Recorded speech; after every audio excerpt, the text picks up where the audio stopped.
आज का चैप्टर है डिटर्मिनेंट्स। तो डिटर्मिनेंट चालू करते हैं। First point,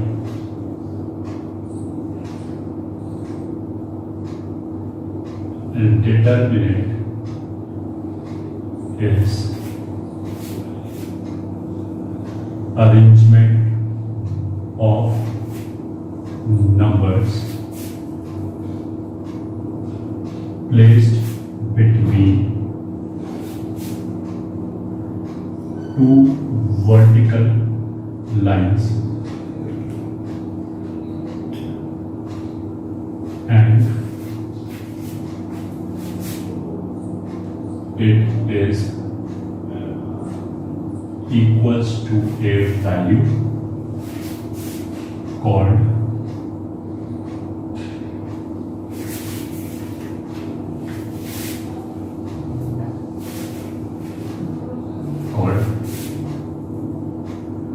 value of determinant। ठीक है, it equals to a value and that is called value of determinant। First point here।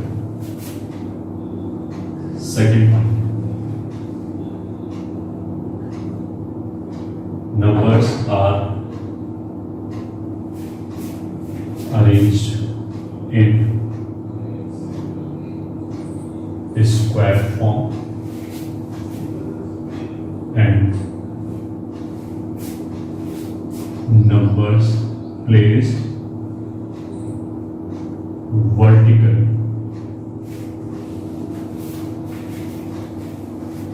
are said to form columns and the numbers placed horizontally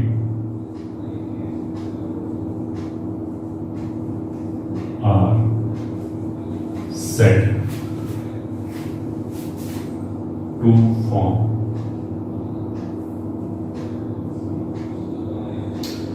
rows। For determinant,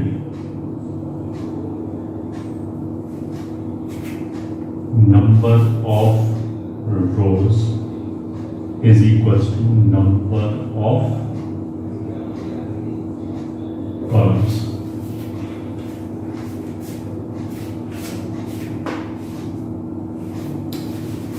ठीक है, मतलब जैसे ये हो गया 2 3 5 7 5 11। तो ये बेसिकली हमारे लिए क्या हो गया, इसको हम बोलेंगे रो 1, ठीक है, और इसको डिनोट करेंगे R1 से। वैसे अगर इसकी बात करें तो ये कितना हो जाएगा, कॉलम 1, और इसको हम डिनोट करेंगे C1 से। ऐसे ये C2 मतलब ये पूरे 3 नंबर हो गए। ये एग्जाम्पल हो गया डिटरमिनेंट का। इसको इवैल्यूएट करेंगे तो एक नंबर आ जाएगा और वो नंबर को हम क्या बोलेंगे, डिटरमिनेंट का वैल्यू। फर्स्ट थिंग, ठीक है। Third point, if determinant has n rows or and n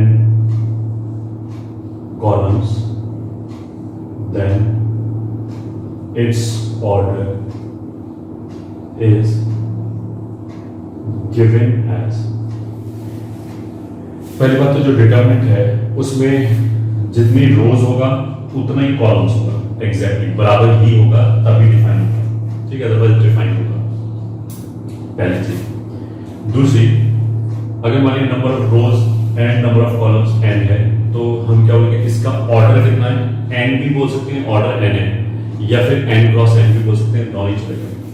then its order is given as n cross n और n, दोनों की बात। तो जैसे इसमें हम बोल सकते हैं कि ऑर्डर इज 3 और 3 क्रॉस डॉली रोज, ठीक है। ये हो गया ऑर्डर।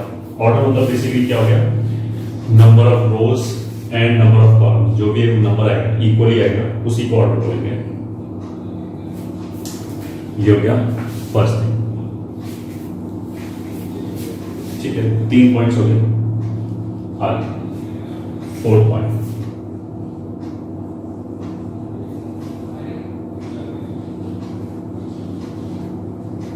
ठीक है। शॉर्ट में कैसे डिनोट कर सकते हैं, जिसको बोलेंगे शॉर्ट नोटेशन। मान लिया एक डिटरमिनेंट है delta, that is equals to a11 a12 a13 a1n a21 a22 a23 a2n, ठीक है। फिर ऐसी a31 एंड सो ऑन, ऐसे जाते जाते an1 an2 an3 up till an। ये डिटरमिनेंट है जिसका ऑर्डर कितना है, n बोलो या n क्रॉस n बोलो। तो इसमें जो एलिमेंट है ये, ठीक है, जैसे a23 है, तो a23 बेसिकली डिनोट करने का तरीका क्या है कि ये बेसिकली हमें कोऑर्डिनेट्स बता रहा है, या हम ये उसकी लोकेशन बता रहा है। a23 का मतलब क्या होगा, पहले वाला नंबर 2 तो बताएगा कि कौन सी रो में है, तो ऑफ कोर्स सेकंड रो में, तो इसके पहला नंबर कितना हो गया 2। दूसरा नंबर बताएगा कौन से कॉलम में, तो फर्स्ट सेकंड थर्ड, तो ये नंबर थर्ड कॉलम में, इसलिए दूसरा वाला नंबर जो लोअर सबस्क्रिप्ट है उसमें दूसरा सबस्क्रिप्ट 3 है, फर्स्ट सबस्क्रिप्ट 2। तो फर्स्ट सबस्क्रिप्ट बेसिकली क्या बता रहा है, रो नंबर, दूसरा कॉलम। तो जैसे an3 हो गया, तो ये क्या बता रहा है कि nth रो में है एंड थर्ड कॉलम में। तो यहां से देखो शॉर्ट नोटेशन में हम क्या क्या यूज करते हैं, एक तो aij is the element present in ith row and jth column, ठीक है। जो भी एलिमेंट ith रो और jth कॉलम में आएगा उसको हम कैसे डिनोट करेंगे, ऐसे aij से, पहली बात। दूसरा देखो डिटरमिनेंट को डिनोट करने का शॉर्ट में एक तरीका ये भी है कि हमने इसको ऐसे लिख दिया, ये 2 लाइनें तो बता रहा है कि डिटरमिनेंट है, aij बता रहा है कि एलिमेंट जो है वो aij टाइप है, यहां हमने n क्रॉस n लिख दिया। उसका मतलब है कि i का वैल्यू 1 से n तक जाएगा, मतलब nth ऑर्डर का है, सीधा सीधा इसका मतलब है i का वैल्यू भी 1 से n तक जा सकता है, j का वैल्यू भी 1 से n तक जा सकता है, ठीक है। एक तो ये तरीका हो गया लिखने का। फिर एक देखो हम बार बार इतना बड़ा डिटरमिनेंट ना बनाना पड़े तो हम इसको शॉर्ट में ऐसे भी लिख सकते हैं, r1 r2 r3 up till rn, ठीक है। अब उतना बड़ा लिखने के बजाय ये लिख दिया। r1 का मतलब क्या होगा, रो 1, तो यहाँ पे r1 की जगह बेसिकली क्या लिखा है, a11 a12 a13 up till a1n, ये हमारी रो 1 हो गया। इसको देखो ऐसे भी लिख सकते हैं, c1 c2 c3 ऐसे करते हुए cn। अब ये क्या लिखा है, कॉलम वाइज लिखा है। c1 का मतलब क्या लिखा हुआ है, a11 a21 a31 ऐसे करके लिखा है an1 तक, फर्स्ट कॉलम।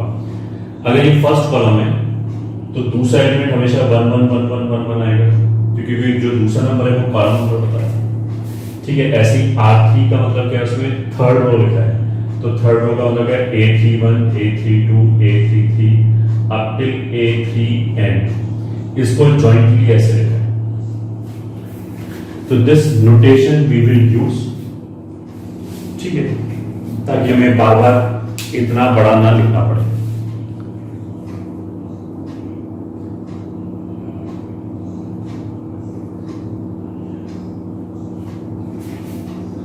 तो noted down 4 points.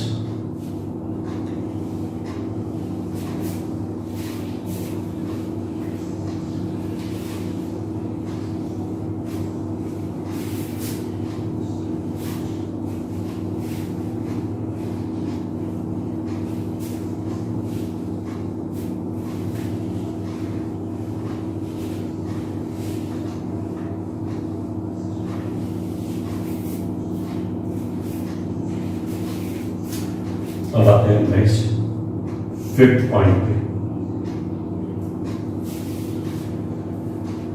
Fifth point पे एक तो देखो, हम अगर 2/2 का डिटर्मिनेंट है ए बी सी डी, तो अभी हमने बोला था कि जो डिटर्मिनेंट है वो एक वैल्यू को रिप्रेजेंट करता है, ठीक है। वो वैल्यू हम कैसे डिफाइन करेंगे, तो 2/2 के लिए ऐसे डिफाइन करते हैं, इन दोनों को मल्टीप्लाई किया, फिर माइनस इन दोनों को मल्टीप्लाई, तो आ जाएगा A D minus B C, इन दोनों का प्रोडक्ट ए डी, फिर इन दोनों का प्रोडक्ट बी सी। जैसे फॉर एग्जांपल अगर ऐसे लिखा है 1 2 5 7, तो इसका डिटरमिनेंट वैल्यू कितना आएगा, 7 minus 10 will be minus 3, 1 into 7 minus 5 into 2 it will be minus 3। Fifth point ये हो गया। Sixth point A I J and A J I are called conjugate elements, ठीक है। A I I are called elements of diagram, ठीक है। A I आई मतलब जिस element के लिए row number and column number बराबर है, A11, A22, A33, ये सारे एलिमेंट जो होगा उनको हम क्या बोलेंगे कि वो क्या फॉर्म करता है, डायगोनल, ठीक है। डायगोनल और मेन डायगोनल, ये ठीक है, या फिर लीडिंग डायगोनल, ये सब वर्ड यूज कर सकते हैं, ठीक है। बट यू विल फाइंड कि मैक्सिमम टाइम तो यही यूज होगा, केवल डायगोनल का मतलब क्या है। जैसे फॉर एग्जांपल अगर मान लिया हमने ऐसे लिखा 1 5 7 3 2 -1 0 2 1 1 3 4, कुछ भी 4/4 का डिटरमिनेंट है, 7 3 0 8। तो इसमें क्या होगा, देखो ये जो एलिमेंट्स हैं, ठीक है, ये एलिमेंट हो गया फर्स्ट रो फर्स्ट कॉलम, तो A11 हो गया, ये सेकंड रो सेकंड कॉलम, ये थर्ड कॉलम में और थर्ड रो में, तो ये हमारा क्या हो गया, diagonal,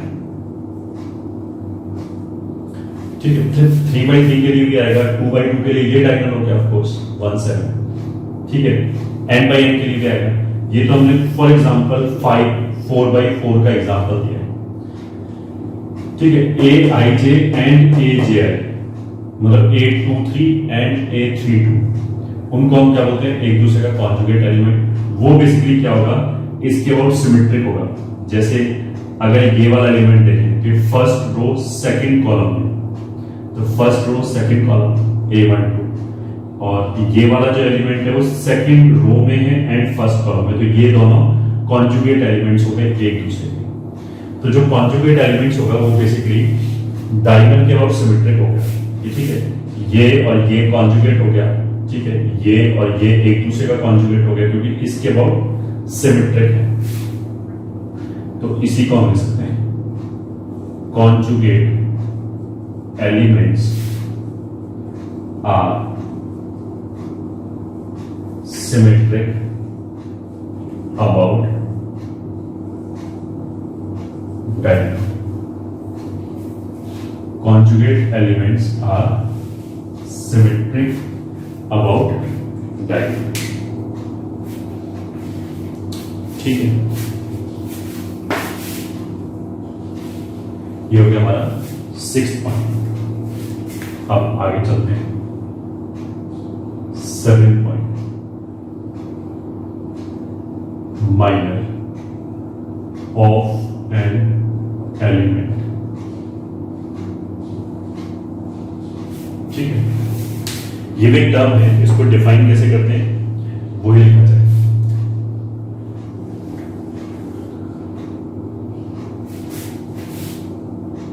minor of element A I J is denoted as N I J. Elements होगा वैसे अगर 4x4 का है डिटरमिनेंट, जैसे ये एग्जांपल दे रखा है, तो उसमें टोटल कितने एलिमेंट्स हो जाएंगे 16, ठीक है। 3x3 का है 9, तो n/n का है तो टोटल कितने एलिमेंट्स हो जाएंगे n²। तो जो n² नंबर ऑफ एलिमेंट्स होगा, हर एलिमेंट का एक माइनर आएगा, ठीक है। तो ये ij तो बेसिकली ये बता रहा है किस एलिमेंट के माइनर की बात चलिए, और माइनर के लिए वर्ड m यूज करते हैं। तो aij का माइनर क्या है mij। अब ये माइनर है क्या, ये भी एक नंबर ही है, ये भी एक वैल्यू है, और जिसको हम डिटरमिनेंट के फॉर्म में लिख सकते हैं। ठीक है, कैसे डिफाइन करते हैं इसको, minor of element aij is denoted as mij and is obtained from original determinant by removing or deleting, by removing ith row and jth column. Hence, if original determinant has order n, then minor of each element, minor of each element will be a determinant of order n-1 लिखो चाहे n-1 cross n-1 दोनों लिखो, ठीक है। मतलब इससे क्या बोला कि माइनर हम कैसे डिफाइन करेंगे,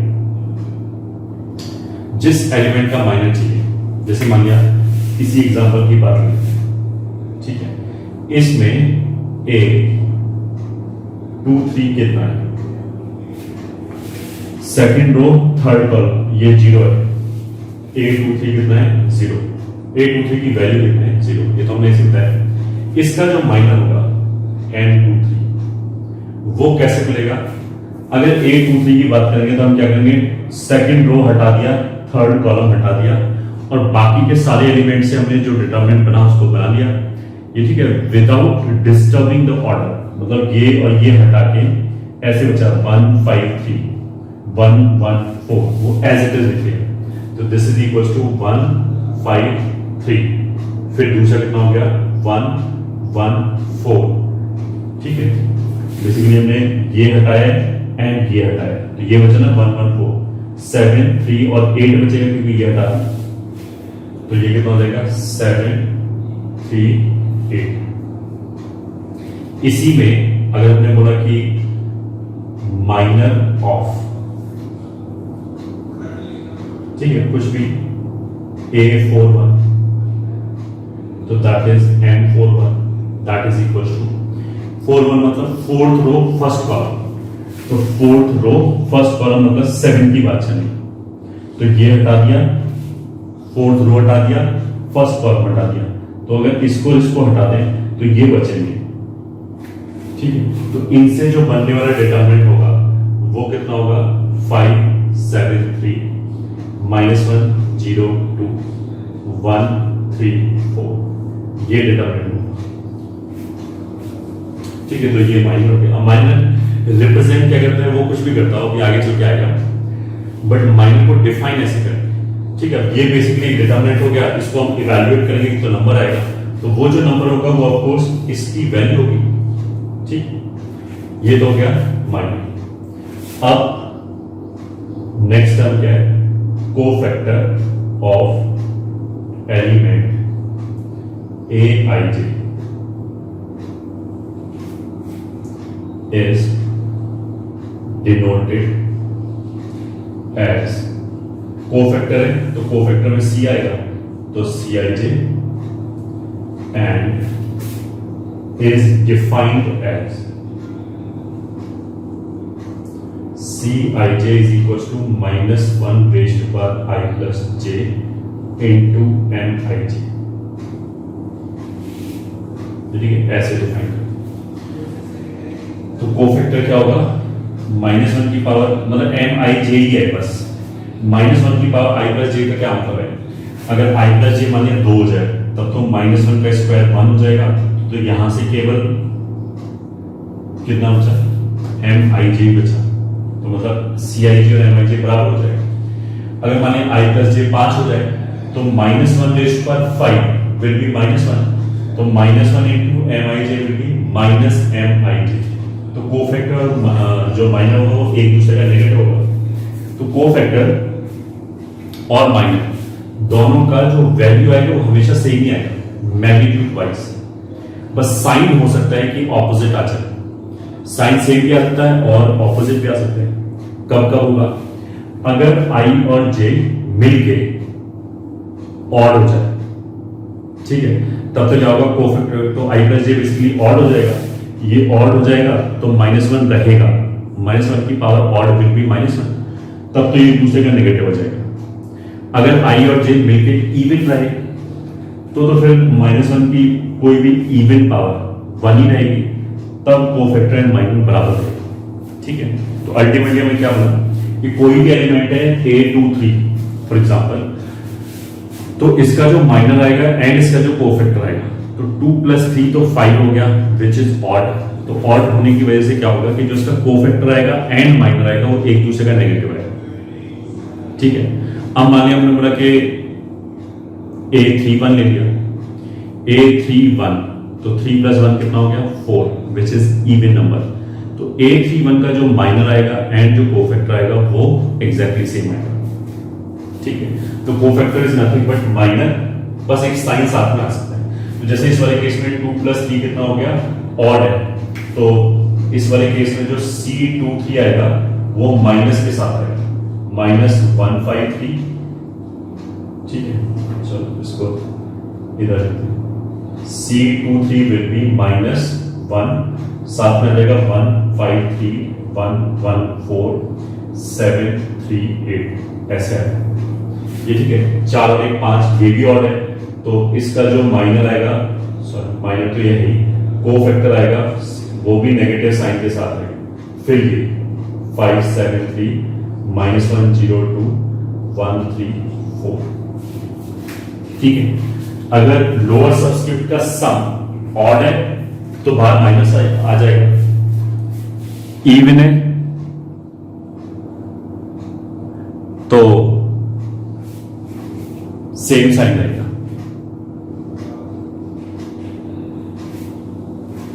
ठीक है। तो जैसे फॉर एग्जांपल इसी की बात कर लेते हैं, अगर मान लिया हमने बोला कि माइनर ऑफ 3 1, ठीक है, थर्ड रो फर्स्ट कॉलम इसकी बात चली, तो ये हटा दिया ये हटा दिया, वो बचेगा 573, ठीक है। इसको और इसको हटाया -102 एंड इसको हटाया तो 308। अब जो 3 और 1 है, 3 + 1 तो इवन हो गया 4, तो ये तो इवन हो गया, तो कोफैक्टर भी यही होगा, C31 भी ये होगा और माइनर भी ये होगा,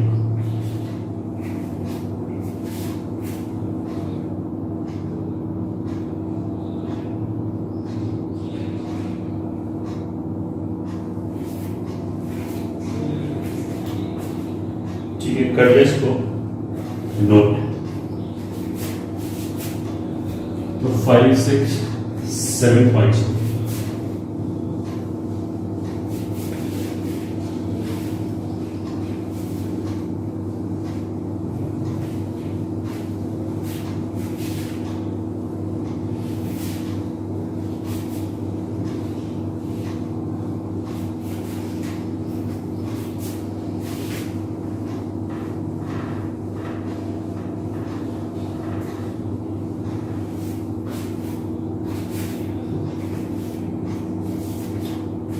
Next point 8.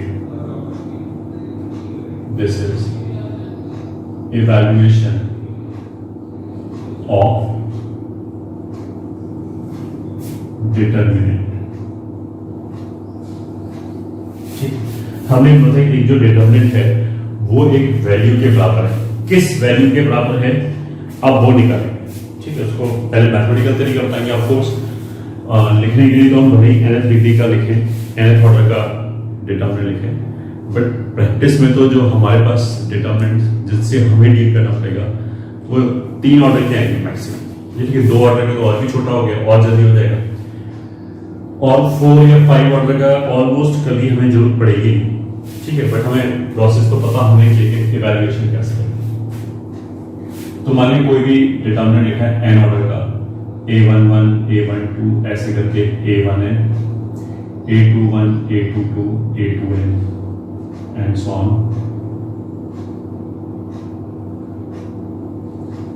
ये ठीक है, तो value of determinant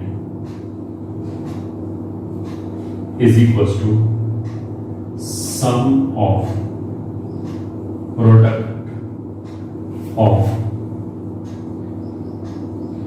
elements of any row, ठीक है, और column, any row or column with their corresponding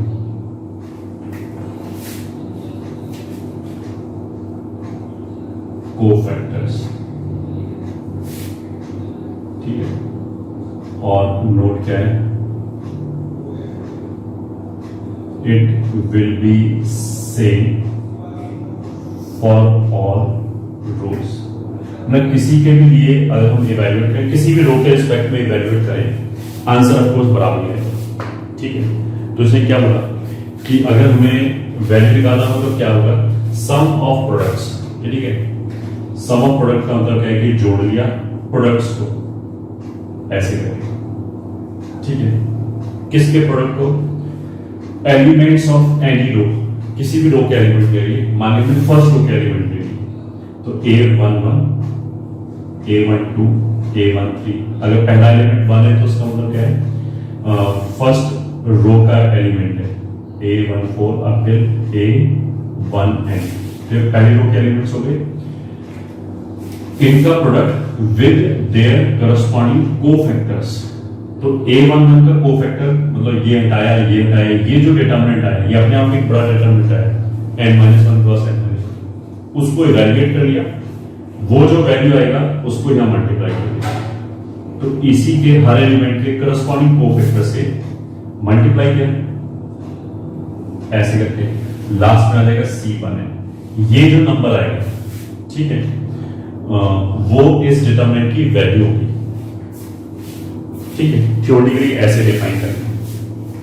अब देखो ये जो कोफैक्टर्स है C11 C12 C13, ये अपने आप ही डिटरमिनेंट्स हैं, तो इनको इवैल्यूएट कैसे करेंगे, फिर इसी प्रोसेस से, ठीक है। तो वो इसी प्रोसेस से इवैल्यूएट करके लाओ, और जो वैल्यूज है वो यहाँ पे रख दिया। इससे हमें लगाओ ये तो यार बहुत लेंथी हो जाएगा, तो प्रैक्टिस में क्या होगा, पहली बार तो n ऑर्डर आएगा, ठीक है। और दूसरी बात क्या होगा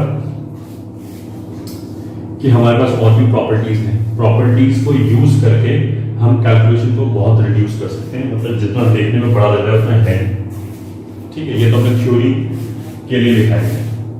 तो ये तो हो गया अगर हमने फर्स्ट रो के एलिमेंट्स लिए।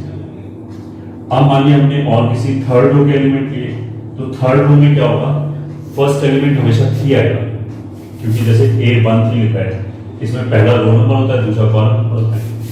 तो a31 C31 a32 C32 a33 C33 plus and so on, last में a3n C3n। ये हो गया विद रिस्पेक्ट टू रो 1, ये हो गया विद रिस्पेक्ट टू रो 3। रो के रिस्पेक्ट में इवैल्यूएट कर सकते हैं, कॉलम के रिस्पेक्ट में कर सकते हैं। तो अगर हम कॉलम के रिस्पेक्ट में करें, ठीक है, मान लिया हमने दूसरा कॉलम उठा लिया, तो अगर दूसरा कॉलम उठाया तो कॉलम तो हमेशा दूसरा नंबर होता है, तो ये जो दूसरा नंबर है ये हमेशा 2 रहेगा अगर हमने कॉलम 2 उठाया, ठीक है। तो ये सब नंबर बराबर, इसको मैं इवैल्यूएट करूं या इसको इवैल्यूएट करूं, तो इंडिविजुअली टर्म्स तो अलग अलग आ रहे हैं, 5 आ रहे हैं मान लिया, 7 आ रहा है, बट जो सम आएगा फाइनली वो एक ही आएगा, सेम आएगा। तो अगर हम कॉलम 2 के रिस्पेक्ट में करें तो A12 C12 कोफैक्टर तो उसी का लेना है साथ में, A22 C22 A32 C32 ऐसे करते करते AN2 CN2। This is evaluation with respect to column. ठीक, हमेशा ये नंबर बराबर ही आएंगे। ठीक है, अब इसको हम एक 3/3 पे लगा के देख लेते हैं। डेल्टा बराबर मान लिया 1 3 2 0 1 -1 2 -1 3, ये डेटा है। ठीक है, तो पहले हम कोफैक्टर कैलकुलेट करते हैं। मान लीजिए फर्स्ट रो के एलिमेंट की बात करें तो A11 कितना है 1, ठीक है, A12 कितना है 3, A13 कितना है 2, C11 क्या होगा, मतलब इसका कोफैक्टर क्या होगा, ये हटा दो ये हटा दो, तो ये 2/2 का ऐसे बन जाएगा 1 -1 -1 3। C12 सॉरी C12 ये हटा दिया ये हटा दिया, तो 0 ये दोनों बच गए 2 3। C13 इसका कोफैक्टर कितना हो जाएगा, तो ये हटा दिया ये हटा दिया, ये चारों बच गए, विच इज 0 1 2 -1। ये वैल्यू निकालेंगे 3 में से एक क्या 2,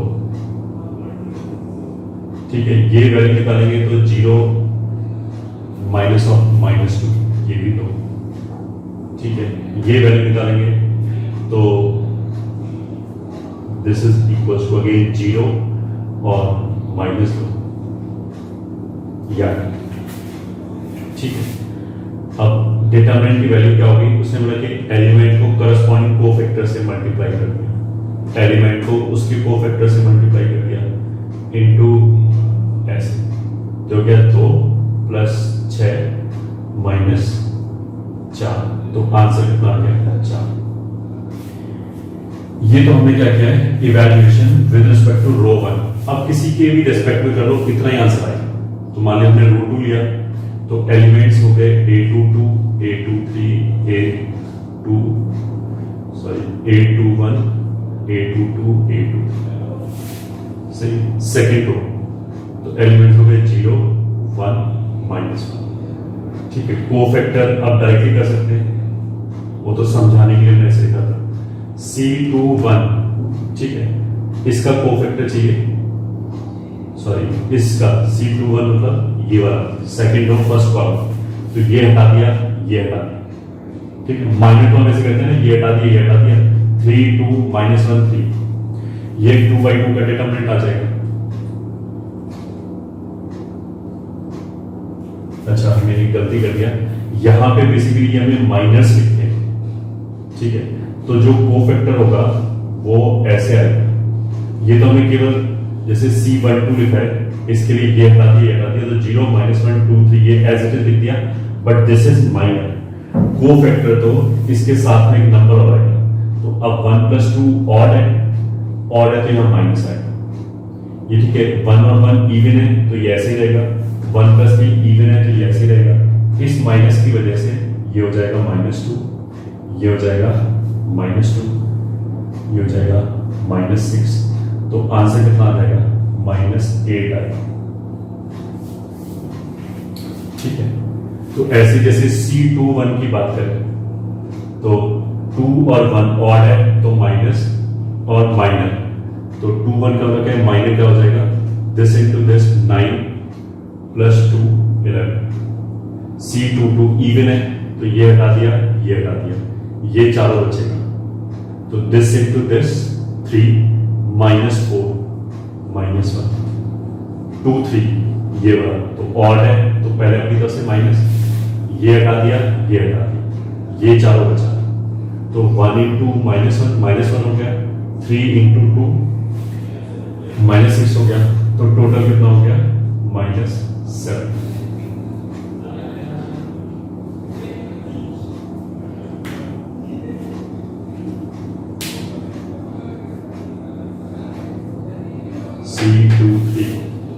2 3 ऐसे करके, तो -1 एंड -6 -7 हो गया, तो ऐसे हो गया।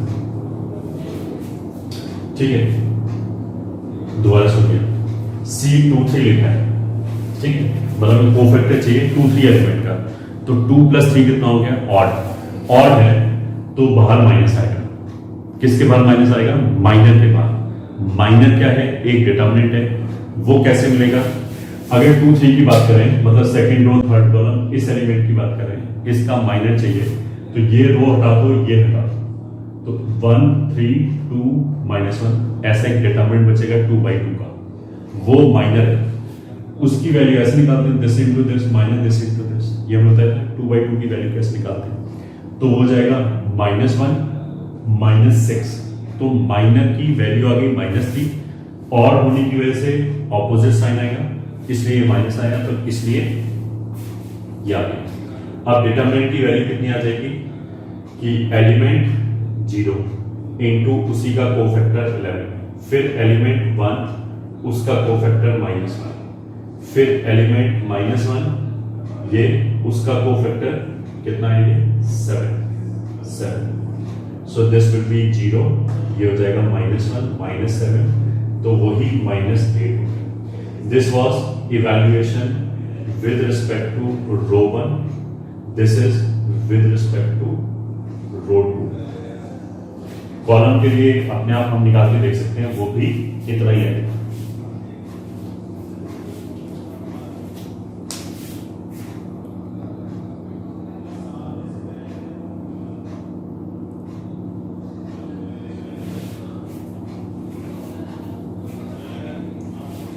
ठीक है,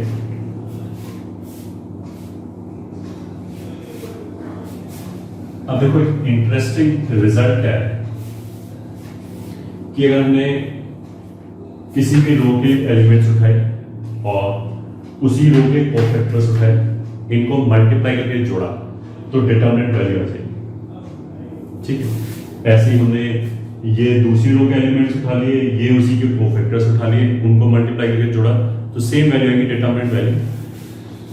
मतलब रो 1 रो 2 रो 3 कॉलम 1 कॉलम 2 कॉलम 3, हमारे पास 6 ऑप्शन है, किसी के भी रिस्पेक्ट में इवैल्यूएट कर सकते हैं। सब जगह से आंसर -4 -8 ही आएगा। तो दो तो मैंने इवैल्यूएशन दिखा दिया, रो 1 और रो 2 के रिस्पेक्ट में। यू कैन वेरीफाई योरसेल्फ, रो 3 के रिस्पेक्ट में, कॉलम 1 कॉलम 2 कॉलम 2, किसी के भी रिस्पेक्ट में करो, यही आएगा आंसर -8। ठीक है, बट अगर हम एलिमेंट्स को ले लें रो 1 के और कोफैक्टर ले लें रो 2 के, उनको मल्टीप्लाई करके जोड़ें। ठीक है, मतलब हमने क्या बोला कि रो 1 के एलिमेंट्स A1 2 3 है और A1 3 2 है, ये रो 1 के एलिमेंट्स है, बट कोफैक्टर हम दूसरी रो के ले रहे हैं। ये पहले वाले नंबर 2 होने का मतलब क्या है, ये सेकंड रो का एलिमेंट है C2 3, ये वैल्यूज कितनी है -11 से -1 एंड 7, -1 एंड 7। तो अगर हम रो मतलब एक रो के एलिमेंट ले लें और कोफैक्टर दूसरी रो के ले लें, बट रो के ही होनी चाहिए, कॉलम के नहीं। ठीक है, मतलब अगर हमने एलिमेंट्स रो के उठाए और किसी दूसरी रो के कोफैक्टर्स उठाए, फिर उनको अगर हम मल्टीप्लाई करके जोड़ दें, तो -11 प्लस -3 प्लस 40, तो वो हमेशा ही 0 है। ये प्रॉपर्टी, ठीक है, कोई भी रो उठा दो, जैसे कोफैक्टर मान लिया हमने ये ले लिया और एलिमेंट्स इस रो के उठा लिए, थर्ड रो के, तो 2 × 2 4, ठीक है, -2 × 1 फिर 2 6 हो गया, 3 × -2 -6 हो गया, तो 6 6 0 हो गया। ठीक है, तो ये रो वाइज वैलिड है, कॉलम वाइज वैलिड है। मान लिया हमने एलिमेंट उठा लिए फर्स्ट कॉलम के, कोफैक्टर उठा लिए दूसरे कॉलम के, सेकंड कॉलम के, उनको मल्टीप्लाई करके जोड़ा, 0 आ जाएगा। ठीक है, रो कॉलम वाइज कोई प्रॉपर्टी नहीं है। मतलब अगर हम बोलेंगे एलिमेंट्स तो उठा लिए हमने रो 2 के और कोफैक्टर उठा लिए रो 3 के, सॉरी कॉलम 3 के, तो उनको मल्टीप्लाई करके जोड़ा तो कुछ नहीं आएगा इन जनरल। ठीक है, मतलब बाई चांस वैल्यू आ जाए, मैच हो जाए, वो अलग बात है। वरना रो 1 के एलिमेंट, रो 1 के कोफैक्टर्स, मल्टीप्लाई करके जोड़ा, डिटरमिनेंट वैल्यू आ जाएगी। कॉलम 2 के एलिमेंट्स, कॉलम 2 के कोफैक्टर्स, मल्टीप्लाई करके जोड़ा, डिटरमिनेंट वैल्यू आ जाएगी। ठीक है, अगर मान लिया रो 1 के एलिमेंट्स एंड रो 2 के कोफैक्टर्स, उनको मल्टीप्लाई करके जोड़ा, 0 आ जाएगा।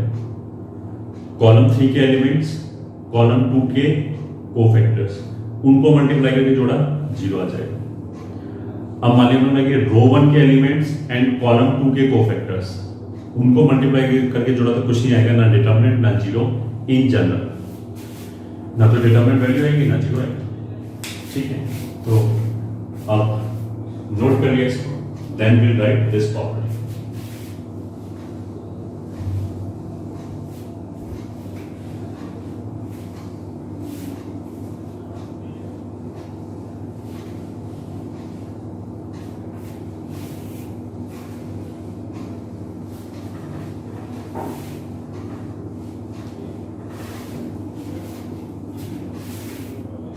तो एक नोट क्या होता है,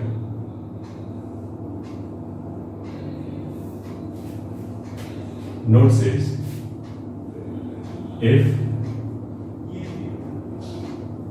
if we multiply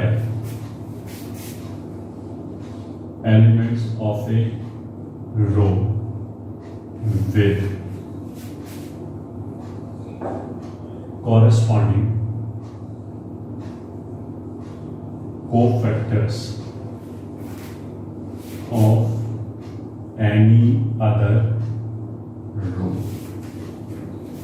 then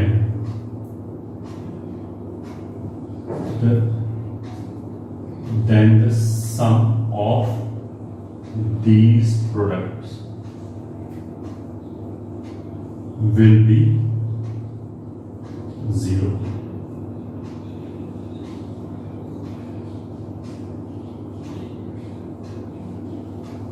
ठीक है, दैट इज मान लिया हमने फर्स्ट रो के एलिमेंट लिए 3x3 में, तो फर्स्ट रो के एलिमेंट तो आ जाएगा a11, a12, a13।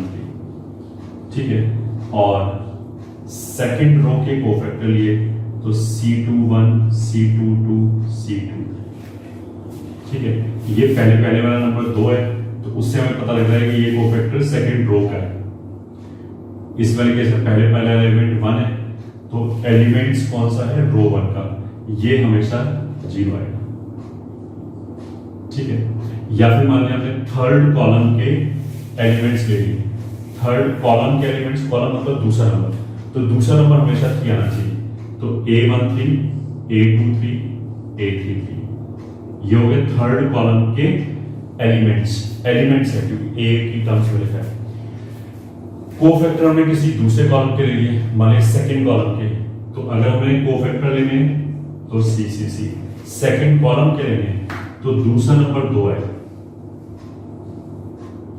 ठीक है, पहला नंबर 1, 2, 3, तो ये क्या हो गया, इसमें क्या है, एलिमेंट्स तो हो गए कॉलम 3 के एंड कोफैक्टर्स ऑफ कॉलम 2। ठीक है, तो ये भी ठीक है, बस ये प्रॉपर्टी है। ठीक है, this is important sir, and याद रखेंगे इसको।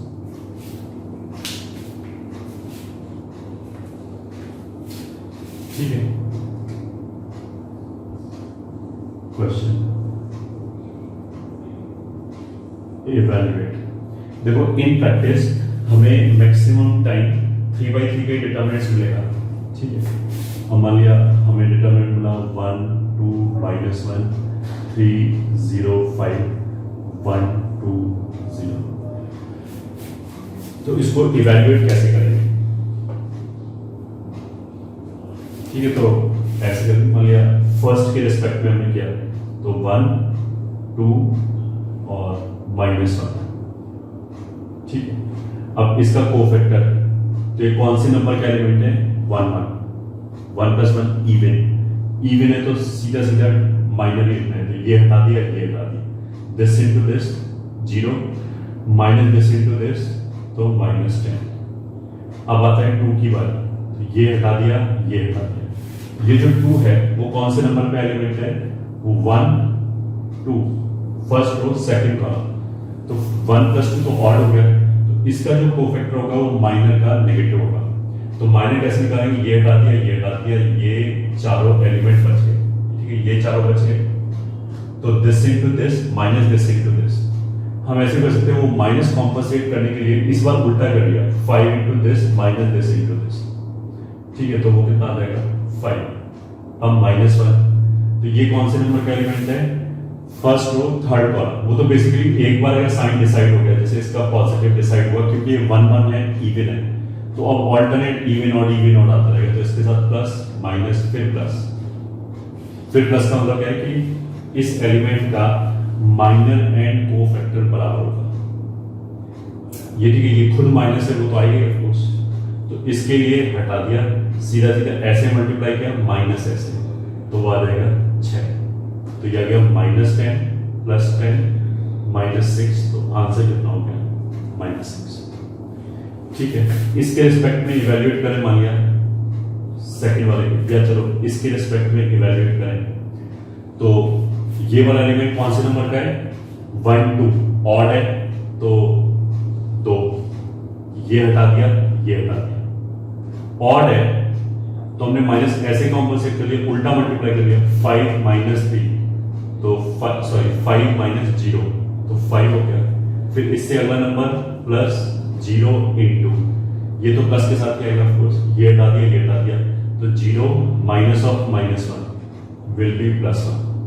फिर दोबारा चाहे तो माइनस यहां लगा लो, यहां माइनस लगा दिया, तो अब सीधा सीधा मल्टीप्लाई करेंगे, 5 + 3 8, तो ये हो गया 10 + 0 -16, तो फिर वही -6, ऐसे ही वैल्यू करें।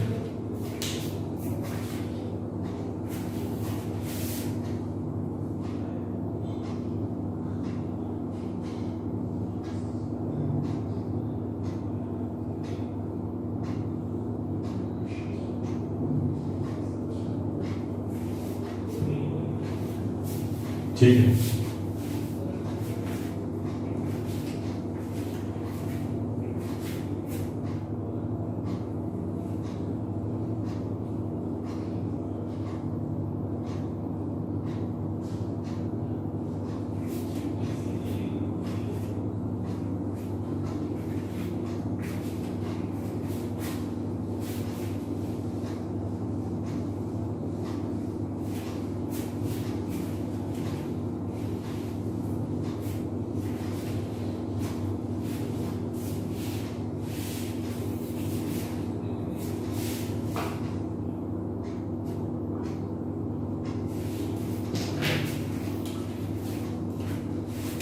आगे चलते हैं। Important properties of determinants. Property 1, ठीक है, ये जो हमने इवैल्यूएशन बोला, ऐसा सीधा सीधा इवैल्यूएशन करने की बजाय हम क्या करेंगे, पहले प्रॉपर्टी लगा के उसको इस फॉर्मेट में ले आए कि जल्दी इवैल्यूएट हो जाए। ठीक है, तो वो प्रॉपर्टीज क्या है, वो ही सब अब लिस्ट करेंगे। तो फर्स्ट प्रॉपर्टी क्या बोलेगा? If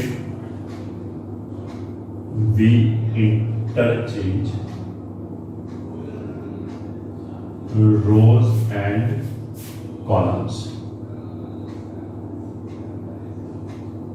then value of determinant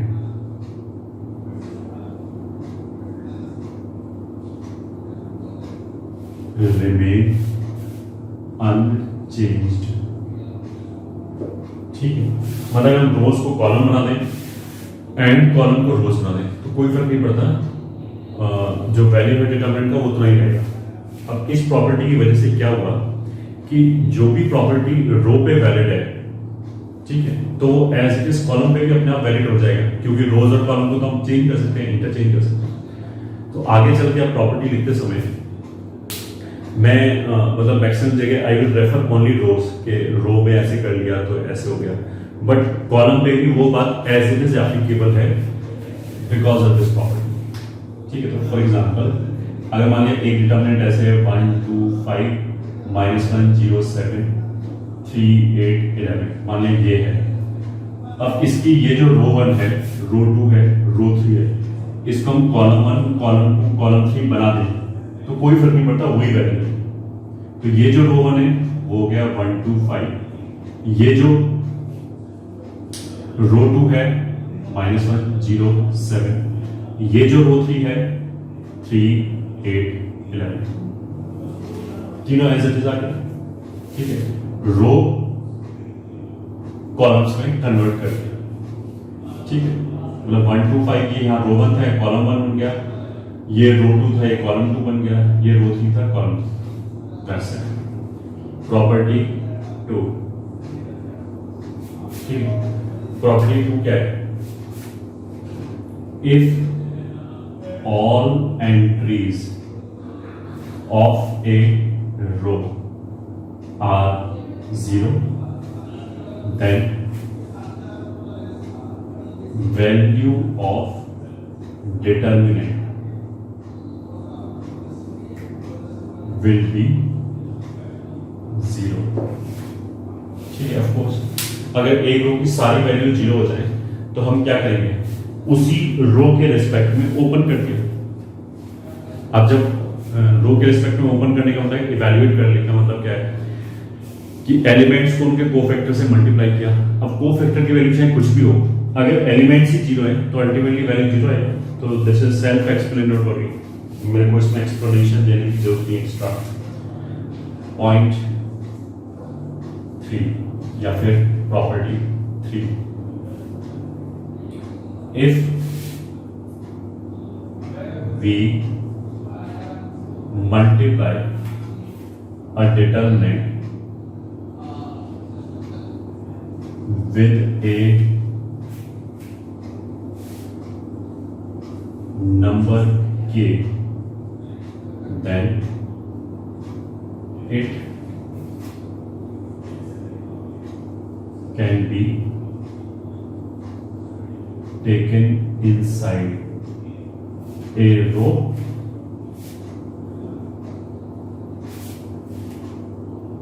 ये ठीक है, और कॉलम।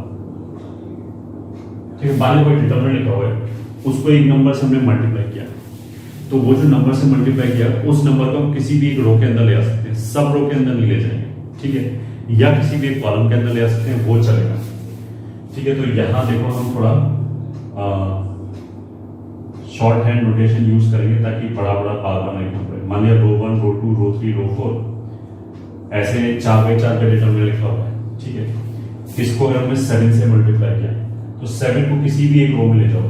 ठीक है, मान लिया हमने डिसाइड किया कि दूसरी रो में तीसरी रो में ले गए तो ये चलेगा। अब इसको उल्टा भी बोल सकते हैं कि एक रो से अगर हमने 7 कॉमन निकाला तो बिल्कुल बाहर 7 आ जाएगा। ठीक है, इस प्रॉपर्टी को बोलने का ये भी एक तरीका है कि अगर हम एक रो को किसी भी एक नंबर से मल्टीप्लाई कर दें तो डिटरमिनेंट की वैल्यू उतनी ही टाइम्स मल्टीप्लाई हो जाएगी। ये ठीक है, या सीधा सीधा एक रो में से नंबर को कॉमन बाहर निकाल सकते हैं। ठीक है, अब मान लिया ऐसे लिखा है कि 20 हमने मल्टीप्लाई किया C1 C2 C3, तो ये भी एक डिटरमिनेंट है, कॉलम 1 कॉलम 2 कॉलम 3 यहाँ पे लिखा हुआ है। तो हम ऐसे कर सकते हैं, उस 20 को फर्स्ट कॉलम में ले गए, चल जाएगा। या ऑफ कोर्स ऐसे भी कर सकते हैं कि 5 को कॉलम 1 में ले गए और 4 को कॉलम 3 में ले गए, ये भी चल जाएगा। या फिर 5 को कॉलम 1 में ले गए, 2 को कॉलम 2 में ले गए, 2 को कॉलम 3 में ले गए, ये भी वैलिड है ऑफ कोर्स। ठीक है, तो एक कॉमन नंबर को बाहर भी निकाल सकते हैं एंड उसी रूल से फिर वो अंदर भी ले आ सकते हैं। ये हो गया हमारा प्रॉपर्टी 3। अच्छा, इसमें एक ये समझने लायक चीज और है कि मान लिया डिटरमिनेंट ऐसे लिखा है 5 10 -15 7 -1 0 2 3 5, मान लिया ऐसे लिखा है। अगर बोले कि कॉलम 1 में से 5 बाहर निकाला तो कितना हो जाएगा 1 2 -3 7 -1 0 2 3 5। Of course this is valid. ठीक है, अब ऐसे को ऐसे नंबर को कॉलम 1 में लगे तो ये आ जाएगा और वाइस वर्सा कि एक कॉलम से कुछ भी कॉमन निकाल सकते हैं। अच्छा, इसमें तो हमें दिख रहा है कि 5 कॉमन है। ठीक है, अगर मैं बोलूं कि इस वाले मतलब अब चलो यहाँ पे आ गए, इसमें से मैं बोलूं कि थर्ड रो में से 5 कॉमन निकाल सकते हैं क्या, तो आंसर इज हाँ, बिल्कुल निकाल सकते हैं। बस 5 ऐसा जरूरी नहीं कि 5 दिखे तभी कॉमन निकाल सकते हैं। अगर मान लें यहां से भी 5 कॉमन निकालें तो बाहर आ जाएगा 25 1 7 -1 2 0 2। यहां से 5 कॉमन निकाला तो ये बस ऐसे हो जाएगा -3/5 3/5 और ये 1 हो जाएगा। कोई गलती नहीं है, इट इज परफेक्टली फाइन। ठीक है, अब देखो हम ऐसे माने कैलकुलेशन कर रहे हैं तो हम बार बार समझाने के लिए पूरा सेंटेंस नहीं लिखेंगे कि कॉलम 3 से 5 कॉमन निकाला। उसको हम मैथमेटिकली कैसे एक्सप्रेस करेंगे ताकि कोई अगर दूसरा हमारा सोल्यूशन पढ़ रहा है तो he should be able to understand कि हम कौन सा ऑपरेशन लगा रहे हैं। तो यहां से आगे जाने में हमने क्या किया है, रो 3 में से सॉरी कॉलम 3 नहीं तो रो 3 में से 5 कॉमन निकाला है। तो ये इस सेंटेंस ने हमें ये बता दिया कि क्या किया है, रो 3 में से 5 कॉमन निकाला है। यहां से आगे जाते समय में क्या किया था, कॉलम 1 में से 5 कॉमन निकाला था। तो इस ऑपरेशन को हम ऐसे डिनोट करेंगे, कॉलम 1 में से 5 कॉमन। ठीक है, हाँ। अब चलते हैं अगली property 4। If all entries of a row are sum of 2 numbers, then determinant can be broken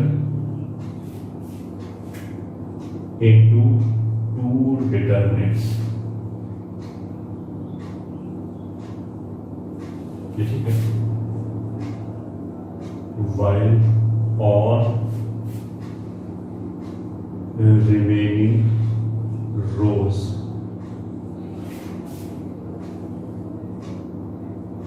must remain same in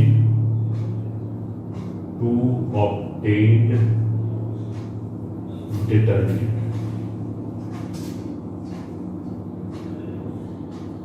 ठीक है, अब इसने क्या बोला कि जैसे मान लिया ऐसे लिखा है a plus alpha b plus beta c plus gamma, ठीक है, x y z w theta phi, मान लीजिए ये लिखा है।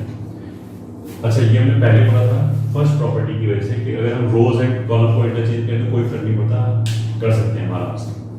तो यहाँ पे भी हमने तो बोला कि if all entries of a रो, बोला तो रो है बट रो और कॉलम दोनों पे वैलिड है, दोनों के लिए चलेगा। तो जैसे इस वाले केस में फर्स्ट कॉलम जो है, ठीक है, that is sum of 2 numbers, तो हम इसको ब्रेक कर सकते हैं फर्स्ट कॉलम के रिस्पेक्ट में। अब कैसे ब्रेक करेंगे, अच्छा जब ब्रेक होगा तो एक ही के रिस्पेक्ट में होगा, मतलब एक ही कॉलम के रिस्पेक्ट में होगा या एक ही रो के रिस्पेक्ट में होगा, रिमेनिंग सब कुछ सेम होना चाहिए। तो ये एज इट इज रहना चाहिए x y z w theta phi, ऐसे ये x y z w theta phi. First column जो होगा वो ऐसे लिखा जाएगा कि इन दोनों का सम या है। ठीक है, अब ब्रेक कैसे करें, कैसे भी कर लो, बस इन दोनों का सम या आना चाहिए। तो एक माने हमने किया a अल्फा, a इधर लिख दिया, अल्फा इधर लिख दिया, चलेगा। ठीक है, यहां पे हमने उल्टा कर दिया, बीटा पहले लिख दिया, b इधर लिख दिया, बिल्कुल चलेगा, क्योंकि b प्लस बीटा लिखो या बीटा प्लस b लिखो एक ही बात है, उससे क्या फर्क पड़ता है। या फिर हम बोलेंगे c प्लस गामा इधर लिखा लेंगे, इधर 0 लिख दें, ये भी चलेगा, बस सम इसके बराबर आना चाहिए।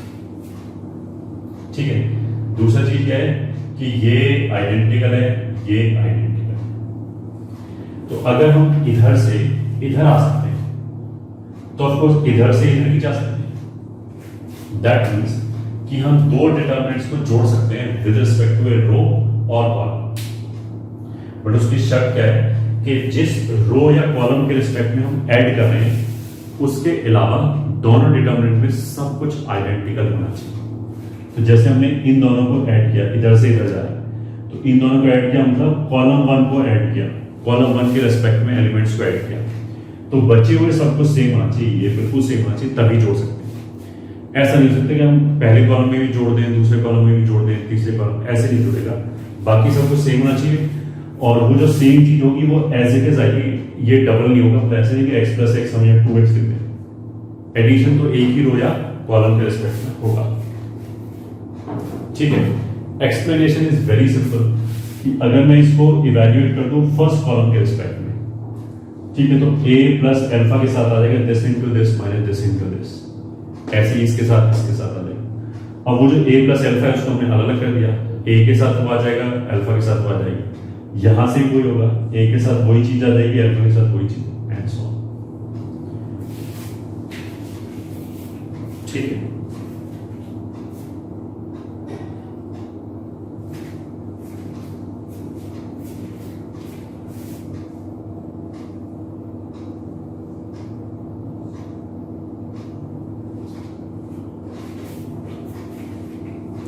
नोट करिए इसको।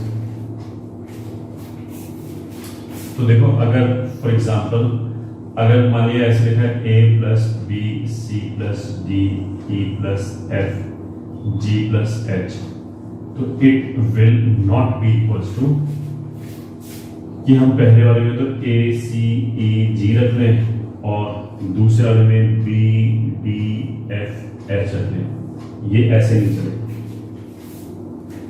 ठीक है, क्यों? क्योंकि जब हम बोलेंगे इन दोनों का जब एडिशन करेंगे तो एक टाइम पे एक ही चीज ब्रेक होगा। तो अगर इसको हमने ब्रेक किया मान लिया कॉलम 1 के रिस्पेक्ट में, तो दो डिटर्मिनेंट आएंगे, दोनों डिटर्मिनेंट में दूसरा कॉलम यही रहेगा, फिर उन दोनों को अगर हम डिटर्मिनेंट को ब्रेक करें कॉलम 2 के रिस्पेक्ट में तो फिर 4 डिटर्मिनेंट आएंगे। तो ये ऐसे 2 डिटर्मिनेंट आएंगे, ऐसे अगर हम ब्रेक करें बारी बारी से तो टोटल 4 डिटर्मिनेंट्स आएंगे। ये हो गया हमारा प्रॉपर्टी 4। आगे चलते हैं।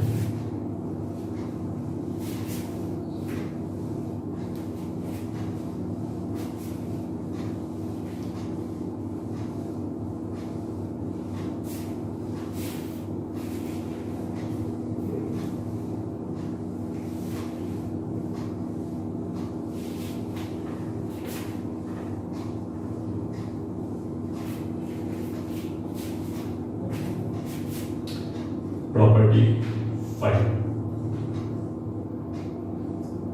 If two rows are identical or one is multiple of other,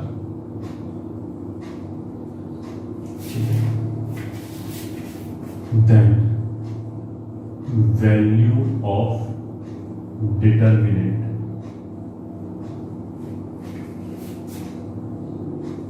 will be 0.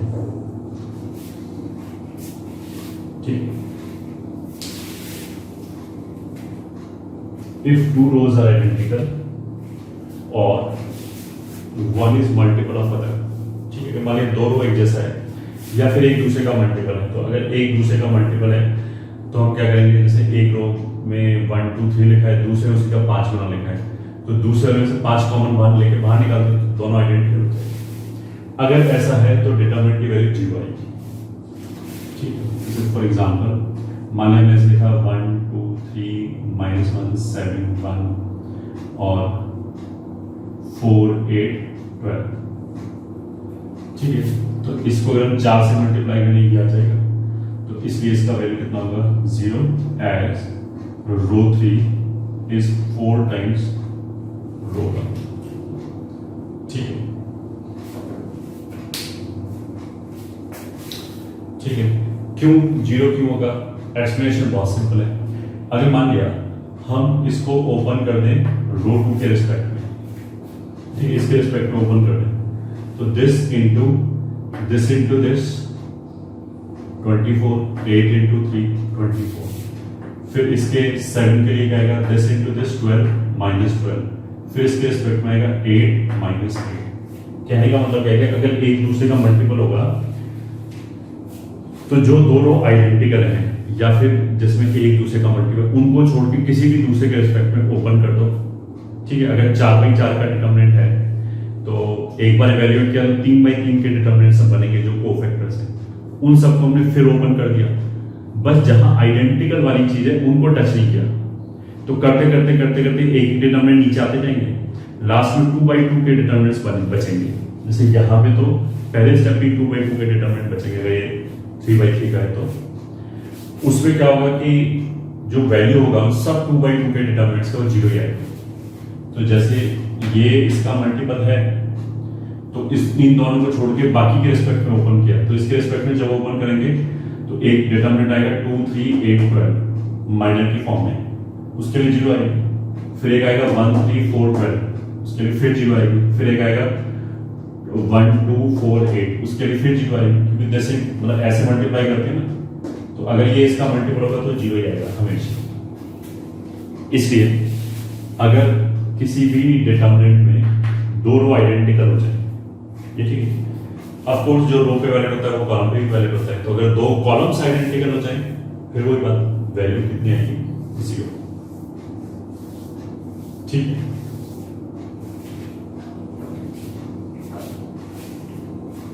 हाँ, प्रॉपर्टी 5, प्रॉपर्टी 6,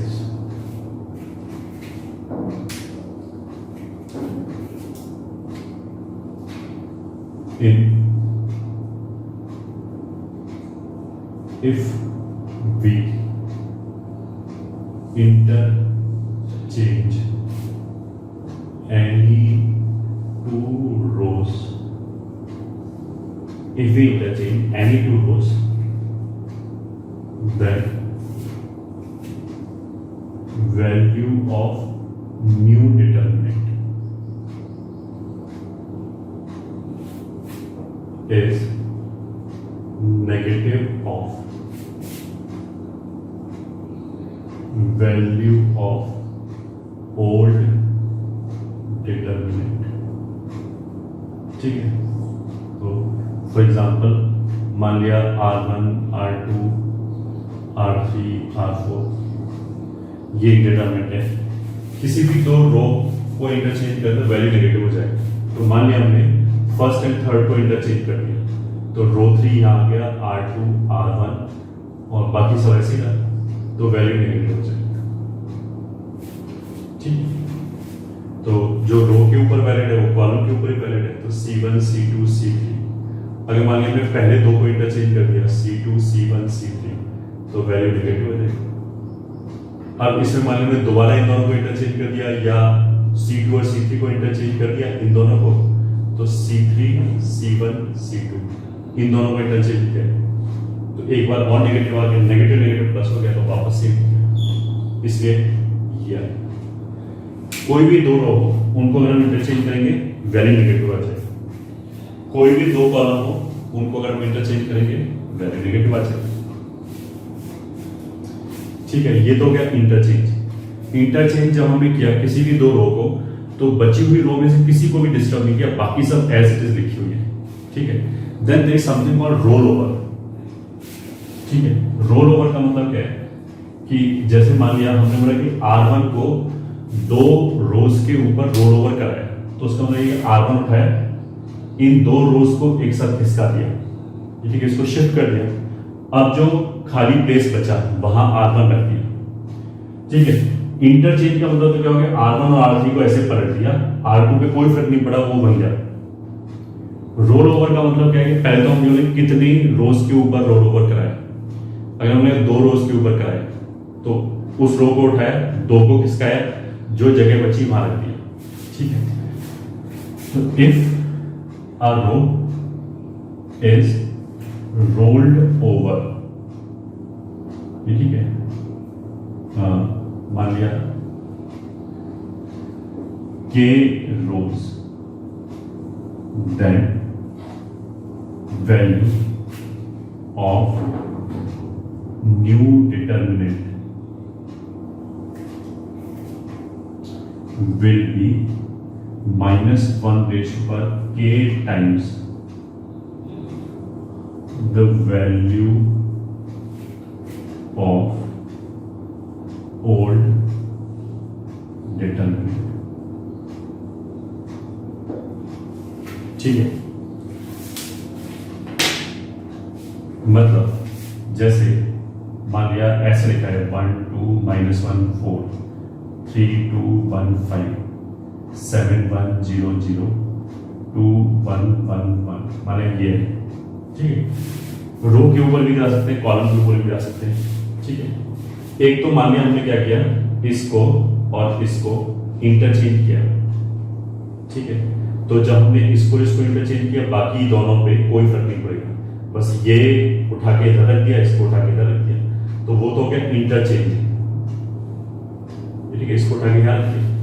दूसरा जो है 2 2 1 1 वो ऐसे ही रहेगा, और ये हो जाएगा 1 3 7 2, ठीक है। पलट गया, फोर्थ वाले पे भी कोई फर्क नहीं पड़ेगा,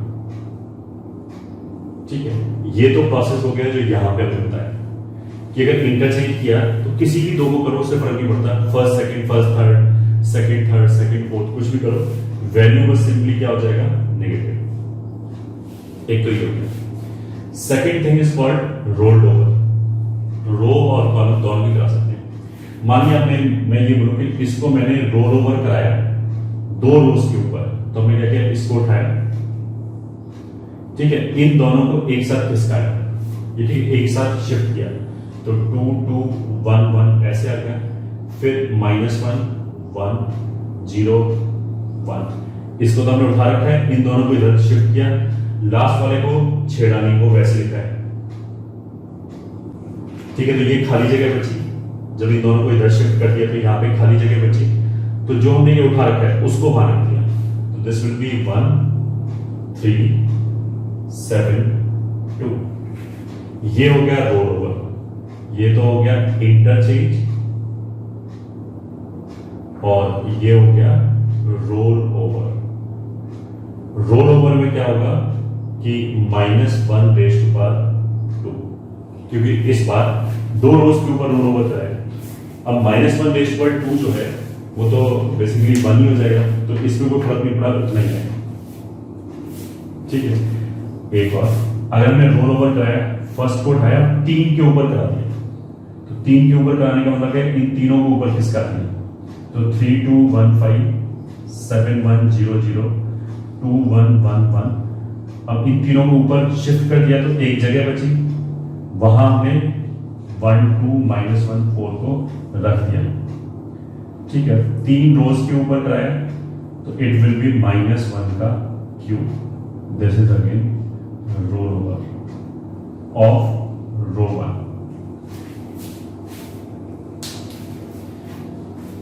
ठीक है। तो नोट इट डाउन।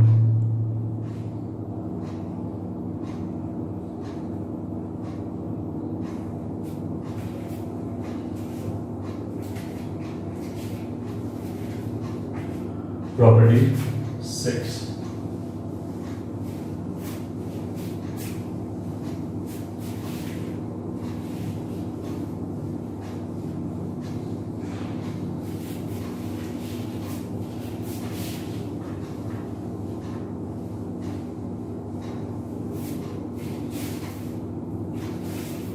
आगे चलते हैं।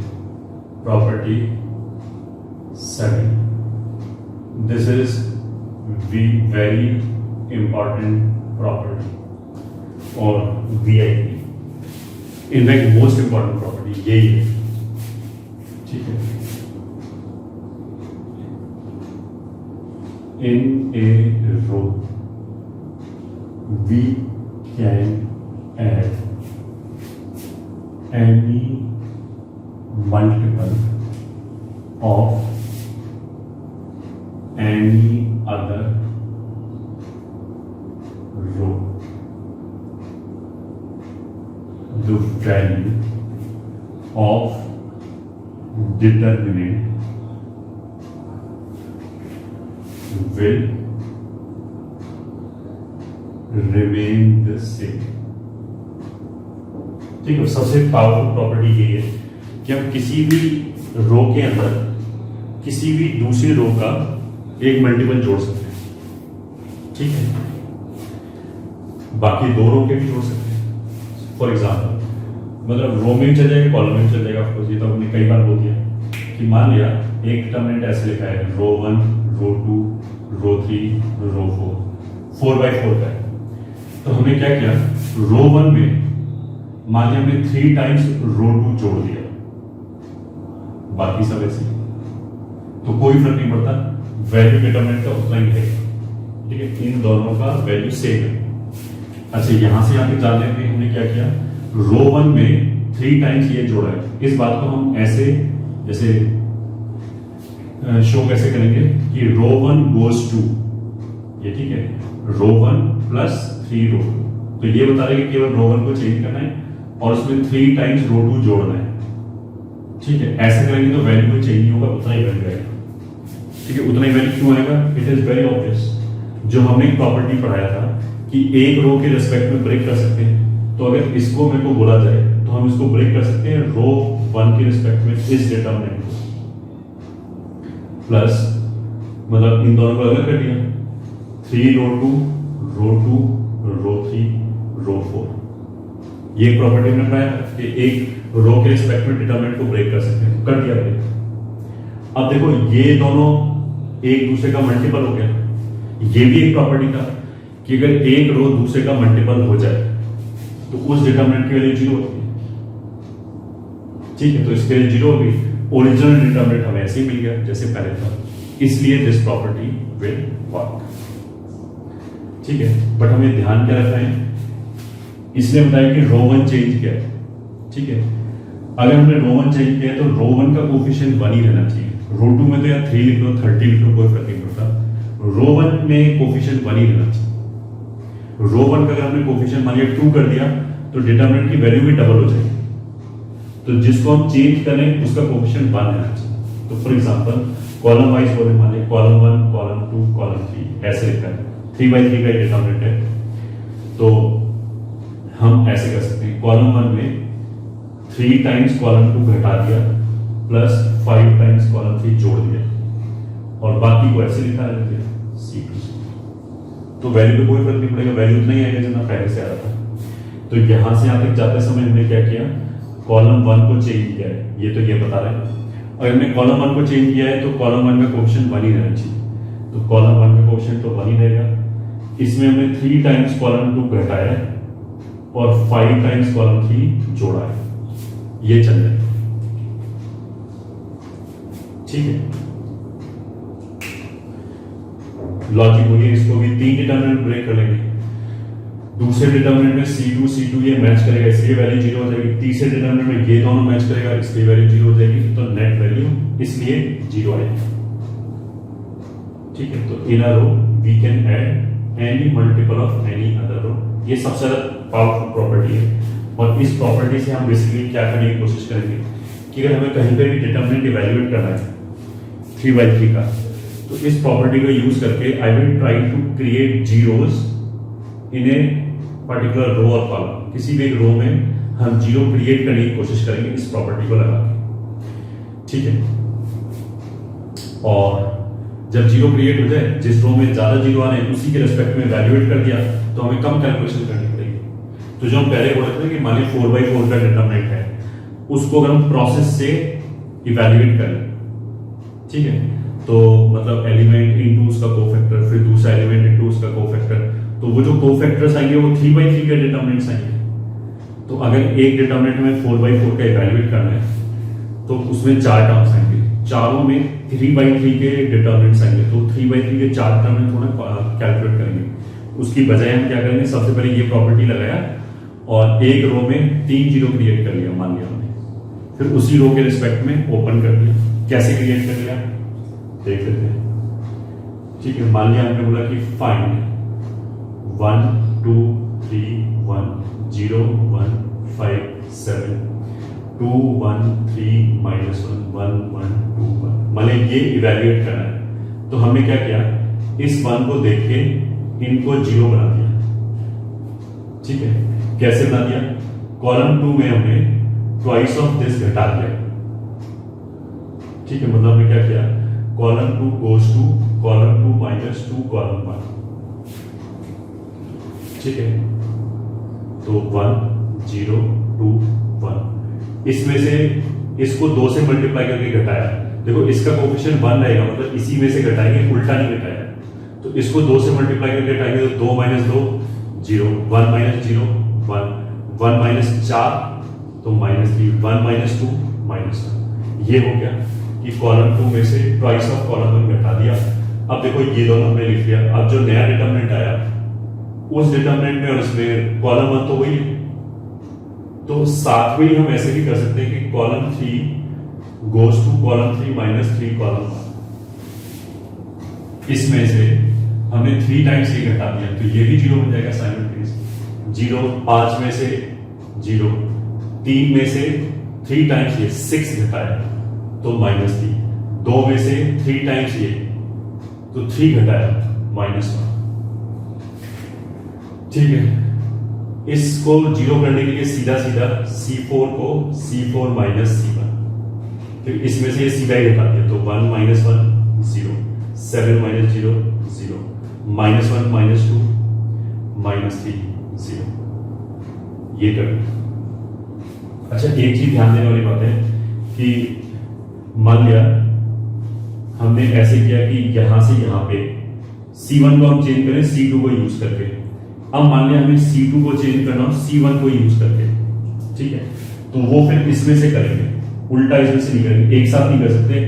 मतलब ये वैलिड नहीं कि हम यहां से आते हैं हम बोलेंगे C1 goes to C1 minus C2 and C2 goes to C2 minus C1, ऐसे नहीं करेंगे ये। ठीक है, क्योंकि सेम ही डिटरमिनेंट यूज नहीं कर सकते दोनों जगह। अगर हमने लिखा C1 goes to C1 minus C2 तो अब C1 चेंज हो गया, वो चेंज वाला यूज कर सकते हैं यहां पे, बट फिर वो अगले स्टेप पे करेंगे।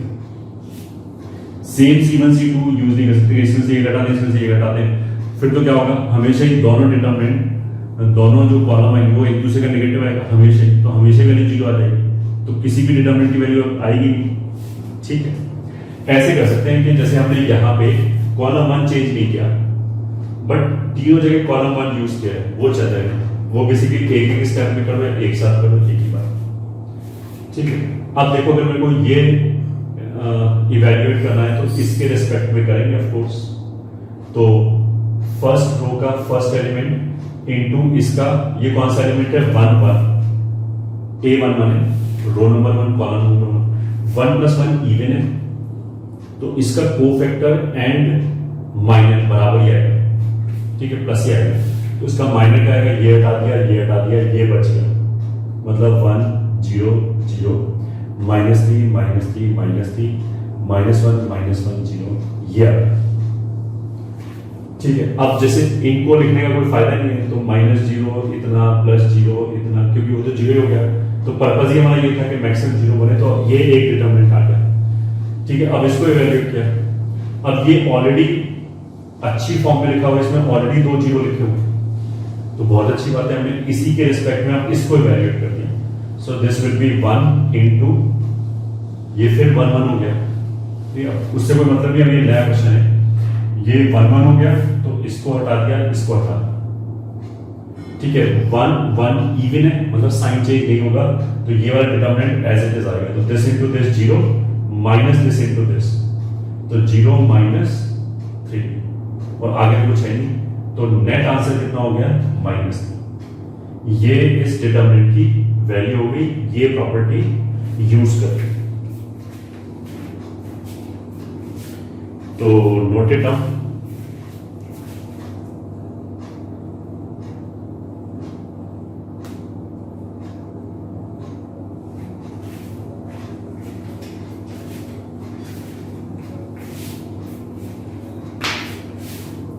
तो हमने इसमें इंपॉर्टेंट नोट क्या क्या बताया। Note 1, the row which is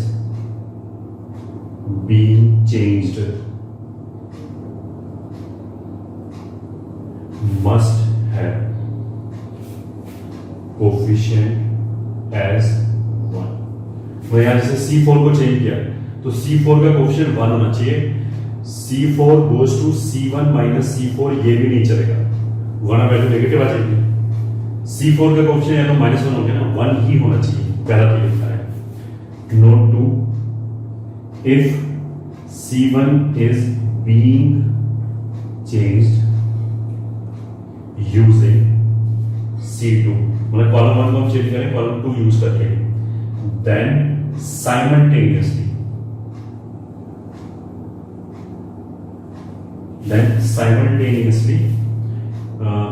we can not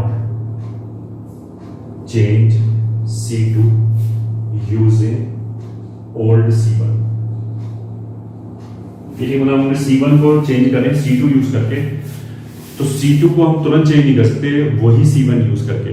एक बार हमने C1 को चेंज कर लिया, C2 करके नया डिटरमिनेंट आ गया, अब ये तो नया क्वेश्चन है, इसको कुछ भी करो। तो इस नए डिटरमिनेंट में अगर हमने C2 को चेंज किया C1 यूज करके तो वो चलेगा, बट ऐसा नहीं कर सकते कि हम इसी में C1 की जगह लिख दें C1 माइनस C2 और C2 को लिख दें C2 goes to C2 minus C1 और ये वाला C1 यूज कर रहे हैं, ऐसा नहीं कर सकते। फिर तो मैंने बताया ना, फिर तो हम हमेशा ही वैल्यू 0 लेंगे किसी भी डिटरमिनेंट का, क्योंकि उसमें क्या होगा कि अगर एक एलिमेंट 1 1 2 3 होगा तो दूसरा -1 -1 -2 -3 होगा। सही। तो these points you are supposed to keep in your mind।